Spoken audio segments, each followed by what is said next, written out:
Buenos días. Hoy día vamos a continuar con las clases de lo que es fisiología renal y de medio interno. Como vimos en la clase anterior, nuestro organismo está compuesto en su mayor parte por agua. Para recordar, vamos a ver lo que era el agua corporal total. Ya hemos dicho que representa el 60% del peso corporal en el varón y el 50% del peso en la mujer.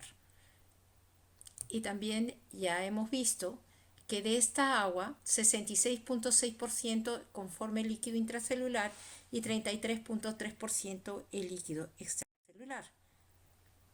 También hemos dicho que cuando hablamos de medio interno nos estamos refiriendo al líquido extracelular, porque es el lugar de donde va a tomar la célula sus nutrientes y donde va a eliminar sus desechos para mantenerse en equilibrio. Ahora veremos lo de la distribución del agua.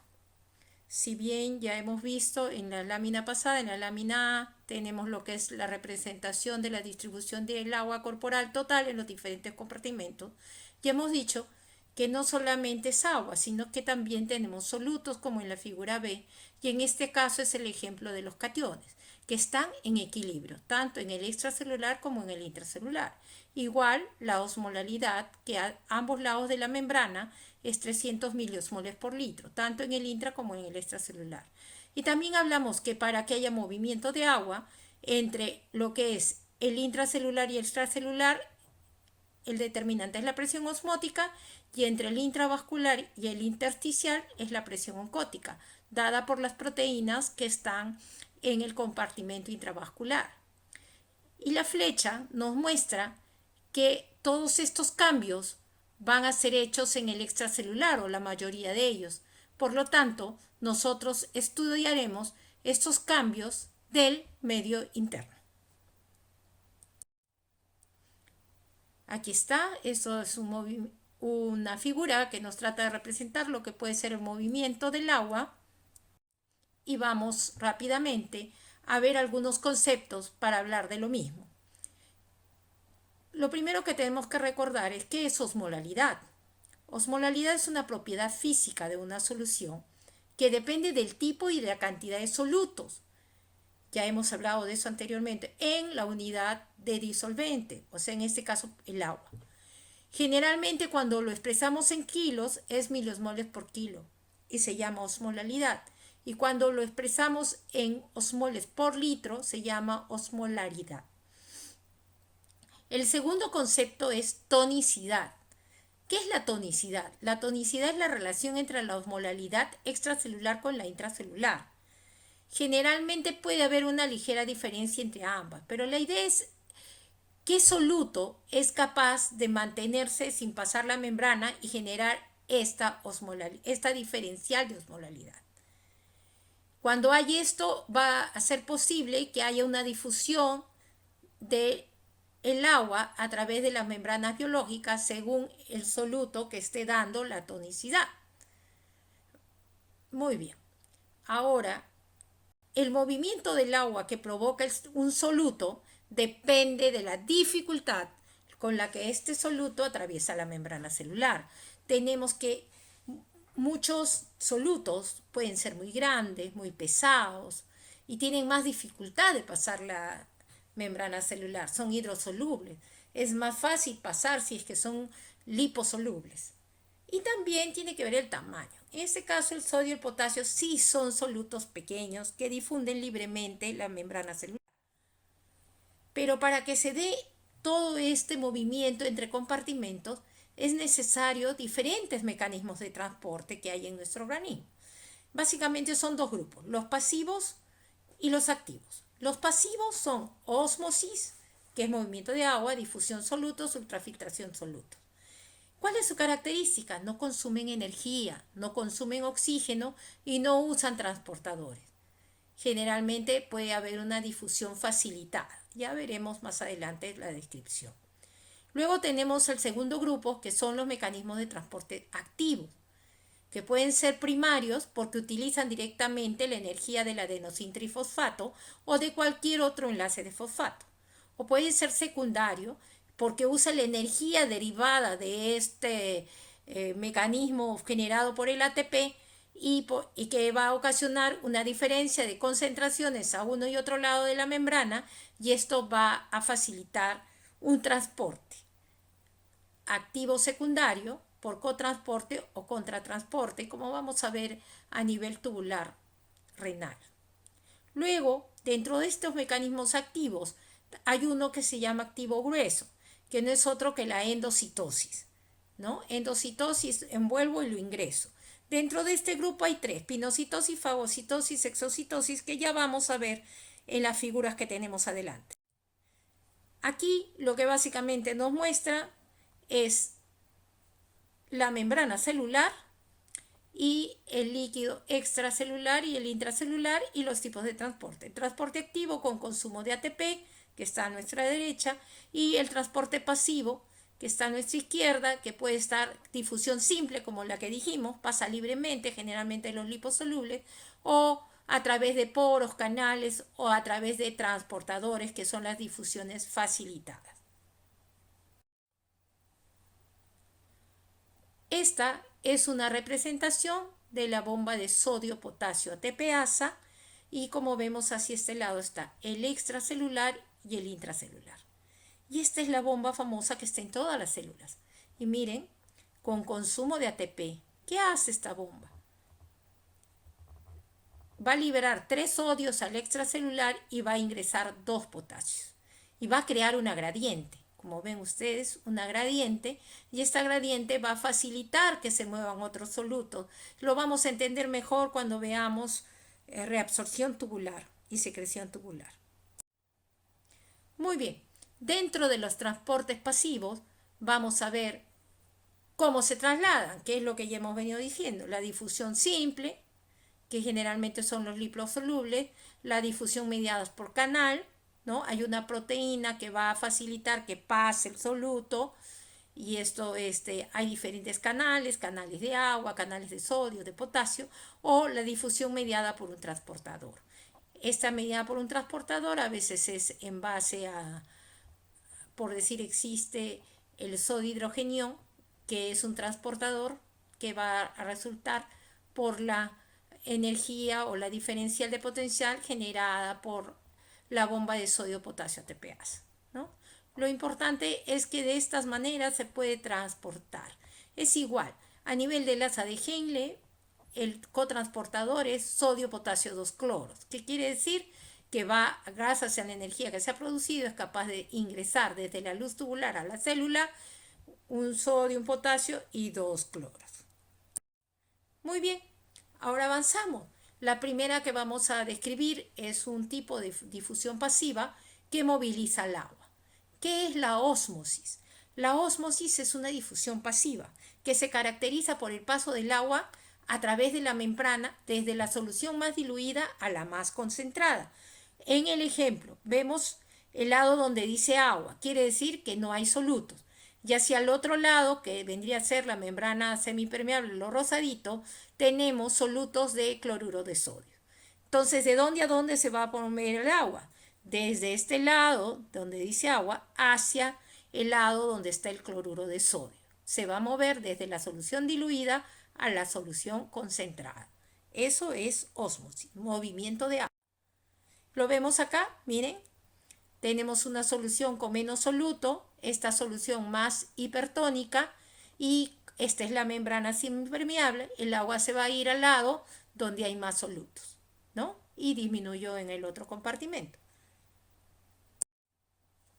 Ahora hablaremos de osmosis y presión osmótica. Ya vimos qué es osmosis. ¿Qué es la presión osmótica? La presión osmótica es la presión que es necesaria para detener el flujo de agua a través de la membrana semipermeable. Ya sabemos que nuestras membranas son semipermeables de todos los organismos pluricelulares y tienen que permanecer en equilibrio osmótico con los líquidos tisulares que la bañan. Entonces, la presión osmótica es generada por el número de soluto por unidad de volumen del solvente. No tiene nada que ver, ya hemos dicho, el tipo, el tamaño, la valencia. Entonces, ¿qué va a pasar? Estos solutos tienen una capacidad de jalar al agua, digamos, por decirlo así. Entonces, pero tienen una capacidad determinada, no es infinita. Entonces, esa capacidad de jalar al agua del soluto que vemos acá es lo que, esa cantidad de agua que fue capaz de llevarse es lo que vamos a considerar la presión osmótica de ese soluto, que fue capaz de jalar agua. Visto de otra manera, aquí miren. La presión osmótica viene a ser la suma de las concentraciones de todas las partículas del soluto multiplicado por la constante universal de los gases y la temperatura absoluta, ¿no? Generalmente es 0.3 osmoles o 300 miliosmoles por kilolitro de agua, como queramos ver. En la figura que vemos de la zona diluida que no tiene solutos, el agua se ha movido hacia el lado de los solutos. Y este desplazamiento de agua ha generado un movimiento de agua hacia este lado y por lo tanto ha habido una presión que se mide en centímetros de agua. Como vemos acá, esto vendría a ser la representación de la presión osmótica, ¿no? A través de una membrana semipermeable. Si bien ya hemos dicho que suelen estar casi estable la osmolaridad a través de las membranas, nosotros podríamos decir existen mecanismos locales a nivel de ambos, del extracelular y del intracelular, que van a producir diferencias de presiones. Y esos son el equilibrio de Gibbs-Donan, que ya lo vimos, que es la diferencial que dan las proteínas, el compartimento que tiene proteína va a tener una diferencial en la presión de 7 a 8 milímetros de mercurio. Luego tenemos de 7 a 8 miliosmoles por kilo de agua, disculpen. Y también tenemos el transporte activo, que es en el lado celular con la bomba de sodio TPasa, y la ultrafiltración, que se va a dar especialmente a nivel de los capilares por la presión hidrostática. ¿Qué es esto? ¿Y qué es la difusión? La difusión no es otra cosa que el movimiento de solutos del lado de mayor concentración al lado de menor concentración, buscando que igualarse a ambos lados de la membrana. Esta es una forma como difunde soluto a nivel de los lechos capilares. El extremo arterial, venoso, la sangre capilar y como ven acá está el capilar linfático y el intersticial. Y va a haber movimiento de líquidos a este nivel. Seguimos avanzando. Ya hemos dicho lo que es la difusión, movimiento de las moléculas, el soluto de una concentración más alta a una más baja. O sea, hay un gradiente de concentración hasta que se iguala. Ahora, todos los solutos no pueden difundir por difusión. Entonces va a depender de varios factores que pueden modificar la tasa de difusión. Entre ellos figuran la temperatura, la presión, las corrientes eléctricas y por supuesto el tamaño de la molécula, como hemos venido diciendo. Las más grandes serán más difíciles de pasar y las más pequeñas pasarán con mayor facilidad. Y aquí tienen un poco el gráfico de cómo es la difusión. Miren, del lado de mayor concentración al otro hasta que se igualan, ¿no? Hasta que se igualan las concentraciones a ambos lados de la membrana. Y agarra y también lo engloba. Y con su capa de proteínas, que son estas de acá, lo envuelve y lo vuelve una vesícula recubierta. Otro mecanismo de transporte. También hemos dicho que los solutos pueden pasar por diferencia de presión y se conoce como ultrafiltración. Este es un proceso por el cual las moléculas de un disolvente, o sea los solutos, pasan a través de la membrana en contra de un gradiente osmótico ocasionado por una presión aplicada a la solución. El soluto es retenido a pesar de su elevada concentración. ¿Por qué es importante esta ultrafiltración? Porque tiene mucho que ver en la formación de la orina y también en la salida de los fluidos de los capilares, como vamos a mirar adelante. Este movimiento de agua entre el plasma y el líquido intersticial es el que se da a nivel de las arteriolas y vénulas en los lechos capilares. Lo hacen a través de los poros o los canales, tienen que usar, y otro grupo de proteínas lo hacen a través de la endocitosis, como ven acá. ¿Ven? Y todo esto se va a dar a nivel de la arteriola, las vénulas y el sistema linfático.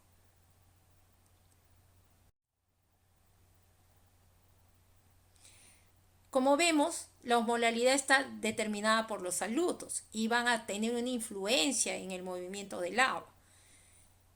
Lo primero que diremos es que el agua cruza las membranas celulares a través de poros o canales, por gradientes de presiones osmóticas e hidrostáticas y de concentraciones, como lo vamos a ver más adelante. Luego, los solutos no se dispersan igualmente en el líquido extracelular y el líquido intracelular. Hay diferencias en la permeabilidad, en el transporte, si hay bombas activas que regulan su distribución. Ya lo hemos dicho también. Ahora, por último, la proporción de líquido extracelular y de líquido intracelular son gobernados por sus cationes más importantes, sodio y potasio. Y aquí, ¿cuáles son los principios básicos para entender cómo es este movimiento del agua? En primer lugar, el agua se mueve rápidamente a través de las membranas celulares. Por eso es que la osmolalidad del intracelular y el extracelular permanecen casi exactamente igual. Las membranas celulares son casi completamente impermeables a muchos solutos.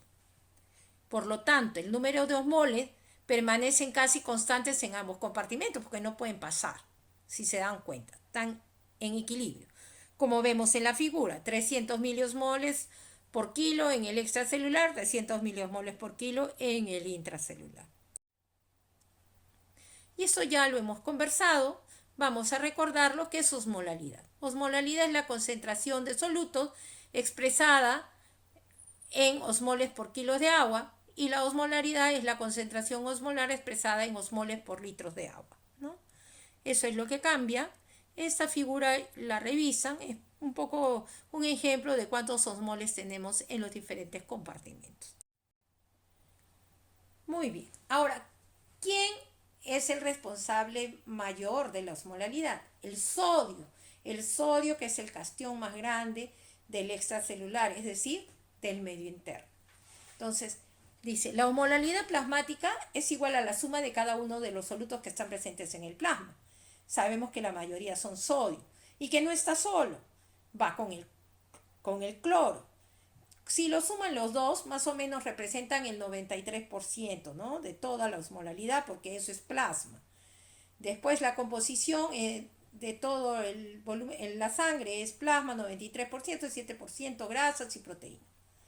Bueno, ya sabemos que la osmolalidad es 1.75 del cloruro de sodio multiplicado por el 0.93, que es el plasma, por la concentración del sodio, más o menos nos da 1.88, ¿no? Pero nosotros decimos que para la osmolalidad consideramos 2 sodios. Eso resulta porque además tiene que ver con otros solutos que no hemos medido, que son otros cationes, calcio, potasio y magnesio, que redondeando todo expresan ese número gráfico y mágico de 2 sodios para la osmolalidad.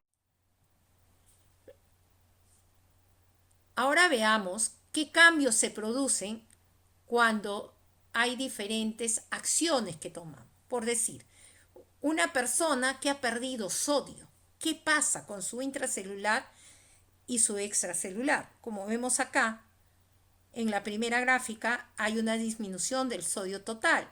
Cuando ha disminuido el sodio total, pero va a ser mayor,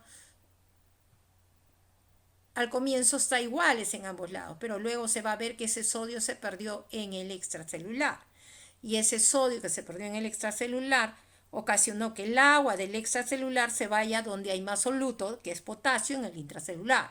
Por lo tanto, la consecuencia es que aumente el líquido intracelular. Pero si de nuevo yo pongo agua, otra vez como difunde libremente a través de la membrana, va a haber aumentos de ambos compartimentos, tanto del extracelular como el intracelular. Eso pasó cuando hubo pérdida de sodio. Ahora, ¿qué pasa si hay ganancia de agua e ingresamos agua? Entonces, el agua tiene la capacidad de difundir, ya lo hemos dicho, libremente en ambos compartimentos e igualarse rápidamente. Por lo tanto, va a haber un incremento tanto del líquido del intra y del extracelular. En relación absoluto, los dos se van a diluir, tanto el sodio como el potasio, ¿no? Eso es lo que va a pasar. Y cuando se logran equilibrar tanto el agua en uno y otro compartimento, los dos compartimentos van a haber aumentado, otra vez el sodio y potasio están normal, pero con un aumento de agua en el extracelular y en el intracelular. Ahora veremos cómo es lo de la osmolaridad plasmática. Yo alguna vez les expliqué que es muy difícil medir la osmolaridad plasmática, se necesita un osmómetro que mide el punto de congelación de los solutos. Muchas instituciones no lo tienen y por eso una forma es estimarlo, calcularlo, ¿no? Pero antes de llegar a cómo calcularlo, vamos a recordar cuánto es la osmolaridad normal del plasma. Es 287 más menos 7 miliosmoles por kilo de agua. La osmolaridad efectiva que está determinada por el sodio es 270 a 285 miliosmoles por kilo. Y finalmente llegamos a cómo calcular la osmolaridad plasmática. Y hemos dicho la concentración del sodio por 2 más existen dos osmoles más que se consideran, que es la glucosa y la urea, y entre sus pesos moleculares, glucosa entre 18 y urea entre 6. Es bastante cercano a la calculada, por supuesto que va a modificarse si hay hiperglicemia o si hay uremia, y hay que tomarlo en cuenta. Luego vamos a ver qué cosa es hiposmolaridad. La hiposmolaridad se va a dar cuando haya disminución de la concentración del sodio o del potasio o retención de agua, ¿no es cierto?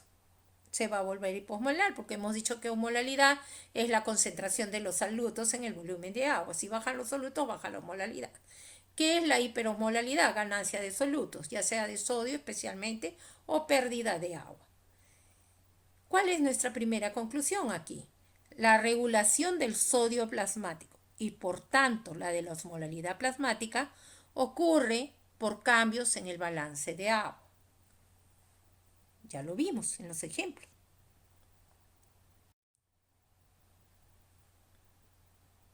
Y aquí hay 3 ejemplos bien gráficos que nos muestran cómo es el movimiento. En la primera figura está un estado normal, con osmolaridades normales, todo igual entre el intra y el extracelular, 25 litros en el intra y en el ejemplo 17 litros en el extra. ¿Qué pasa si le ponemos sodio, como pusimos en el ejemplo anterior? El agua se mueve del intracelular al extracelular. Entonces el extracelular aumenta y el intracelular disminuye porque el sodio está en el extracelular. Pero primer estado. Segundo estado, añadimos 1,5 litros de agua. Acuérdense que se lo damos al extracelular. Si bien difunde libremente, va a haber un incremento del agua de ambos compartimentos. Miren, de 25 se vuelve 25.9 litros y de 17 se vuelve 17.6 litros, con una dilución de los cationes. El potasio se vuelve 135 y el sodio 135. Ahora, ¿qué pasa si en vez de ponerle 1,5 litros de agua le pongo 1,5 litros de cloruro de solución salina? Miren, ingresa. ¿Y qué va a pasar? Miren, otra vez se van a uniformizar los solutos a ambos lados de la membrana. Va a haber un retorno del agua, o sea, otra vez se va a jalar agua del intracelular al extracelular. ¿Vieron? Y aquí se vuelve a su estado de 25 litros, pero miren el extracelular, ha aumentado a 18.5 litros. ¿Qué es lo que pasa entonces? Aquí es para que vean cómo se multiplica cada cosa y les va a quedar para que lo revisen. Pero lo más importante es esta tabla. ¿Cómo es que se movió el agua? Mira, aquí tenemos. Esta tabla nos muestra qué pasa cuando ponemos cloruro de sodio. Aumenta la osmolaridad plasmática, el sodio plasmático y el volumen extracelular, y disminuye el volumen intracelular y el sodio urinario. ¿Qué pasa si añadimos agua, solo sin soluto? Disminuye la osmolaridad plasmática, diluye los solutos, disminuye el sodio plasmático, el volumen extracelular aumenta y el intracelular también, porque el agua difunde libremente. y el sodio urinario también aumenta. ¿Por qué? Porque lo tiene que botar para poder volver al estado estable. ¿Qué pasa si pongo solución salina isotónica? La osmolalidad plasmática no se modifica, el sodio plasmático tampoco, el volumen extracelular aumenta porque jala un poco el agua, el volumen intracelular puede o no moverse tan rápido, no se mueve, porque todo lo que se va a modificar es el extracelular y el sodio urinario también aumenta. Ese es el resumen de cómo las intervenciones de sodio y agua van a mover el agua y los solutos. Ahora veamos qué pasa con los líquidos, si son isosmóticos, hiperosmóticos o hiposmóticos. Muy bien, vamos a decir que estos líquidos también se les puede llamar isotónico, hipertónico o hipotónico. ¿Por qué? Porque son soluciones que provocan cambios en el volumen celular. Ahora vamos a ver cómo. Luego dice, la tonicidad de la solución depende de la concentración de los solutos no difusibles, lógico. Los que se quedan, ya sea en el compartimento extracelular o intracelular, van a mover al agua hacia ese lado, por ósmosis, ¿cierto? Entonces, ¿qué tenemos? Isosmóticos, soluciones que tienen la misma osmolalidad que la célula, no hay mayor movimiento. Hiperosmótico o hiposmótico son soluciones que tienen una osmolalidad diferente, mayor o menor, que el líquido extracelular. Y veamos en la figura qué pasa. Vean, el primero de la izquierda nos muestra el estado estable. Vemos la membrana semipermeable representada por esa línea, la banda roja, y vemos que el intra y el extracelular están estables, sin movimiento neto de agua, y los glóbulos rojos están bonitos con su centro en excavado, ¿no? Como lo vemos allí. Muy bien, ahora veamos un medio hipertónico, ¿no? Un medio hipertónico, ¿qué va a hacer? Se le añade al extracelular, ahí ingresa el hipertónico, va a mover el agua del intracelular al extracelular, o sea, hinchándose, o sea, va a ganar agua el extracelular. ¿Qué le pasa a la célula? Miren lo que le pasa a la célula, al glóbulo rojo. Se deshidrata, se crena, miren, se deforma y generalmente puede morir. Puede morir. Eso es lo que ocasiona un líquido hipertónico. Por otro lado, tenemos un líquido hipotónico. El líquido hipotónico está en el líquido extracelular, pero el que está con mayor solutos es el intracelular y por lo tanto el agua se va a ir al intracelular, va a aumentar el volumen del intracelular y en este caso que está representado por el glóbulo rojo se va a edematizar, se va a hinchar y puede ser tan grande que en algún momento se rompa, haya lisis. Por eso es que nunca se administra a un paciente agua pura a la vena porque produce hemólisis, porque es muy hipotónico, finalmente hincha y revienta el glóbulo rojo. Y eso no queremos ocasionar. Bueno, desde hoy día, desde fisiología, sabemos por qué no debemos hacer eso.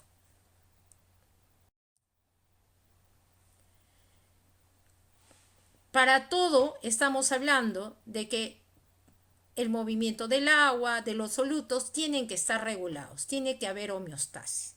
¿Quiénes son los responsables, los reguladores de la osmolalidad plasmática y la concentración de sodio? Básicamente dos. La sed, que se estimula cuando hay cambios en la osmolalidad de 1 a 2% o es mayor de 290 miliosmoles por kilo de agua, o, como dice Guyton, mayor de 2.000 equivalentes de la concentración de sodio, que aumente. Pero también existen otros estímulos para la sed, como son la hipovolemia, cuando uno se deshidrata, o la hipotensión, un shock, o también podría ser una hemorragia. Y el otro regulador de la osmolalidad plasmática, y especialmente el responsable del balance de agua en el organismo, es la hormona antidiurética. Es la hormona que se produce a nivel del sistema nervioso central, en los núcleos supraóptico y paraventricular, y va a ser secretada hacia la neurohipófisis. ¿Cómo se va a estimular? Por el incremento de la osmolalidad plasmática. Normalmente no debe ser la variabilidad no mayor de 2 miliosmoles por litro de agua. Entonces ya sabemos, cuando aumenta la osmolalidad, vamos a tener que se va a activar el mecanismo de sed y va a aumentar la secreción de la hormona antidiurética, ¿no es cierto? Las dos que van a buscar, una que tomemos agua y la antidiurética va a actuar a nivel renal para reabsorber más agua. Ya hemos visto, pero no solo es la única, también tiene que ver, la hormona antidiurética es estimulada por cambios en la presión arterial y en este caso a través de los vasoreceptores o también lo que pueden ser los sensores de volumen que están a nivel de la aurícula, ¿no? Y también hay receptores a nivel del aparato yuxtaglomerular, ¿no? Del aparato yuxtaglomerular y también de la mácula densa para regular todo el balance del agua y del sodio. ¿Qué hacen estos reguladores? Son mecanismos de control para el movimiento de agua a través de la sed, la concentración urinaria, la hormona antidiurética para evitar la hiperosmolalidad. Y cuando tengamos un estado hiposmolar, tiene que tratar de llegar al estado estable y orinará agua, pues. Agua para que el sodio se vuelva normal. Ahora, ¿qué vamos a ver? Las alteraciones del balance de sodio influyen en el mantenimiento del volumen plasmático y la perfusión tisular. Por supuesto, ya lo hemos visto.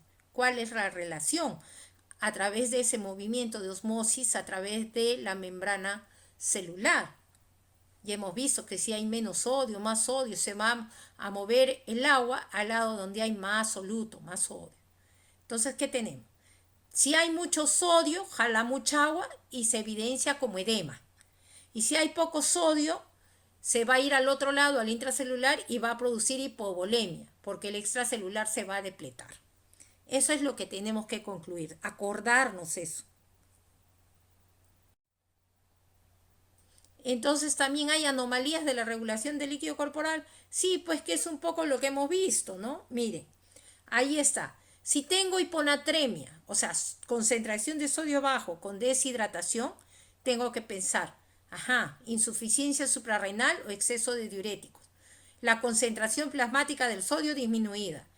El volumen de líquido extracelular disminuido. Y el volumen de líquido intracelular aumentado, porque está con más solutos. Puedo tener una hiponatremia con sobrehidratación, ¿sí? ¿Qué debo pensar? Que la antidiurética está activada, que hay una secreción inapropiada de hormona antidiurética.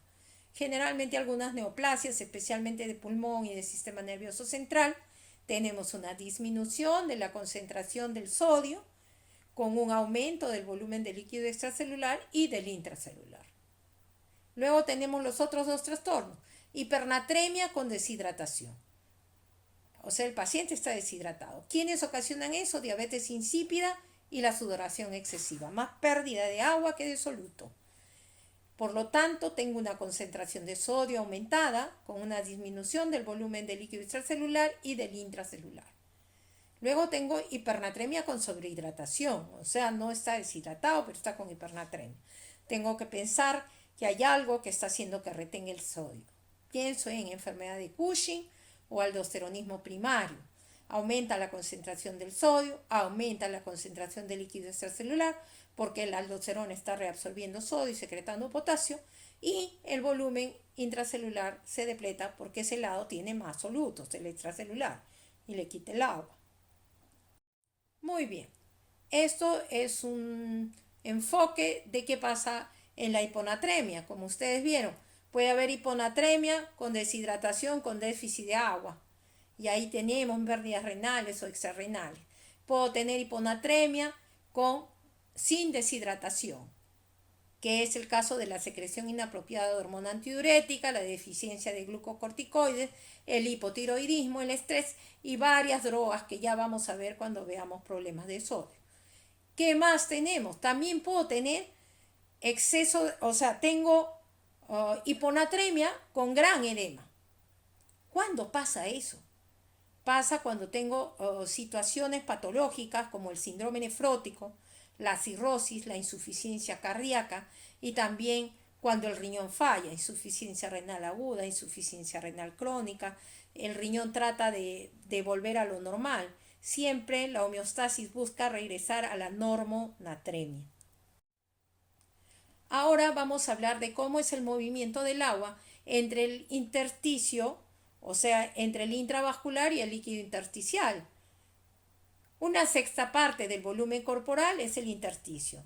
Y el líquido intersticial va a venir de los capilares por difusión y filtración, ¿no? Y acá tenemos, miren, el capilar y tenemos el famoso gel que se forma en el intersticio por la presencia de filamentos de proteoglicanos y fibras de colágeno, ¿no? Pero tenemos los riachuelos de líquido libre. Muy bien, acá está. ¿Cómo es el intercambio de agua entre el plasma y el fluido intersticial? ¿Qué vamos a ver? El aporte de los nutrientes y la eliminación de los productos de desecho ocurre a este nivel, en los capilares y vénulas postcapilares, por la difusión de solutos y gases. Entre los gases, el oxígeno y el CO2. Absorbe el oxígeno y elimina el CO2 entre el plasma y el fluido intersticial. Como vemos en la figura, la flecha de filtración es lo que va a salir desde el lado de la arteriola hacia el intersticio, y la otra flechita, la absorción, que es amarilla, vamos a ver cómo vuelve a ingresar el fluido, el líquido, al lado de la vénula. ¿Cómo es esta distribución del ultrafiltrado? Generalmente está en equilibrio, en homeostasis, y no va a ocasionar cambios, ni en el líquido extracelular ni en el intracelular.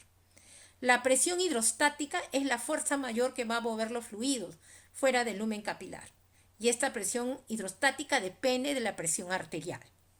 La presión coloidosmótica está generada, también llamada presión oncótica, por la albúmina, y es la fuerza mayor que mueve fluidos dentro del lumen capilar, ¿no? Para que ingrese, para la reabsorción. La primera para la filtración, la saca hacia el intersticio. La segunda para la reabsorción, que regrese otra vez. Muy bien. Y aquí está, más o menos. Estas son las famosas fuerzas de filtración o de Starling, que no es otra que la presión hidrostática del capilar, que es la fuerza que favorece la filtración, y en este caso la presión hidrostática del líquido intersticial, que es negativa y que también favorecería, en este caso, la filtración. Las fuerzas que se oponen están registradas en verde. Es la presión oncótica del plasma y la presión hidrostática del líquido intersticial. Las que favorecen la filtración serían la presión hidrostática del capilar y la presión oncótica del líquido intersticial. Listo acá mejor. Aquí lo tenemos. Estas son las fuerzas netas para la filtración con valores. La presión hidrostática capilar, 30 milímetros de mercurio. La presión hidrostática del líquido intersticial es negativa, menos 3 milímetros de mercurio. En el otro lado tenemos la presión oncótica del plasma, 28 milímetros de mercurio, y la presión oncótica del líquido intersticial, 8 milímetros de mercurio. Según lo que vimos en la gráfica anterior, todas las que favorecen son 30 más 3 más 8, 41. Y la que se opone es la presión oncótica del plasma, que es 28. Entonces 41 menos 28, nuestra fuerza neta para la filtración es 13 milímetros de mercurio. Por eso es que pasa el líquido de la arteriola al espacio intersticial. Muy bien, pero hemos dicho que se tiene que reabsorber. O sea, tiene que reabsorberse ese líquido que fue al espacio intersticial. Entonces eso se va a dar a través de la vénula. Y esta vénula también va a tener las fuerzas de Starling. Por un lado, la presión oncótica, que es 28 milímetros de mercurio del capilar. Tenemos que la presión oncótica del líquido intersticial es 8, y ya sabemos que la presión del capilar en este lado, en la vénula, es más baja. Es 10 milímetros de mercurio nada más. Y la presión hidrostática del intersticio es menos 3 milímetros de mercurio, como vemos. Y entonces sumamos todo. Y tenemos que la fuerza neta para la reabsorción es 7 milímetros de mercurio, porque hemos restado Ya hemos dicho que la que retiene y la que reabsorbe es la presión oncótica del plasma. 28 menos, sumando 3 más 8, 11 más 10, 21. 28 menos 21, 7 milímetros tenemos de mercurio para la reabsorción. Pero es un poco menor que lo que tiene la presión hidrostática la presión de filtración. Bueno, sí, pero tiene otro sistema que lo va a regular, que son los capilares linfáticos, que son capaces de reabsorber cualquier líquido que haya quedado en el intersticial. Y de esa manera mantener la homeostasis y el equilibrio. La ley de Starling, ya más o menos esos son sus determinantes, y eso es, ¿no? El flujo total de líquido a través de la membrana capilar es igual al coeficiente de filtración de líquido multiplicado por la presión hidrostática del capilar menos la presión hidrostática del intersticio. Esto menos el coeficiente de reflexión multiplicado por la presión oncótica del capilar o la presión coloidosmótica y la presión oncótica del líquido intersticial. Eso es lo que va a favorecer el que haya el movimiento. Como vemos acá, estos valores en los capilares según los diferentes sistemas es diferente.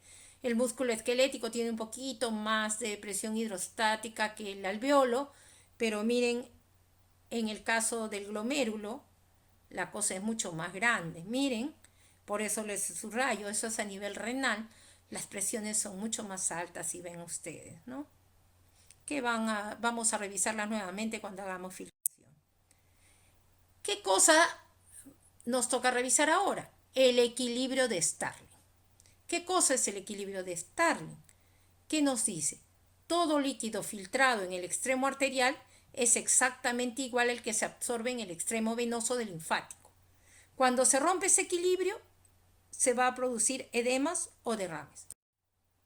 ¿Qué cosas tienen que jugar? Tiene unos determinantes que van a mantener la autorregulación.